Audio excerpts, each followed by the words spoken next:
Canada only. If the cost of living feels heavier than ever, if you're choosing which bill to pay first, if you've noticed your patience getting shorter, your energy thinner, you're not weak, you're not failing, you're not behind.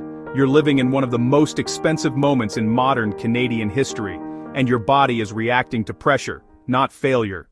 Most Canadians carry pressure quietly. We apologize before asking for help. We say, "I'm fine," even when we're not. But inside, the pressure builds, groceries climb, rent climbs, utilities, fuel, medications, everything asks for more each month. Eventually, even strong people feel cracked around the edges. This isn't you falling apart. This is life getting heavier. When bills rise, stress rises. When stress rises, the brain enters survival mode. Your focus drops. You forget simple things. You avoid paperwork. You stop sleeping deeply. Then everything feels urgent, and nothing gets done. This spiral is predictable, not personal. Here is one reset that helps many Canadians: the one-page plan. Not a budget, not a spreadsheet. One calm page with 3 boxes. Box 1, must handle this week.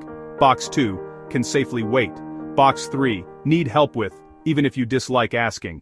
When your life fits on one page, your stress drops. Your brain feels safe again. Safety creates clarity. Next comes the stability first rule. In a crisis, you don't try to get ahead, you try to stop falling behind. This might mean paying one essential bill, not all of them, making one clinic call, not 6, handling one piece of paperwork, cleaning one small space, taking one 5-minute walk, choosing one routine and protecting it.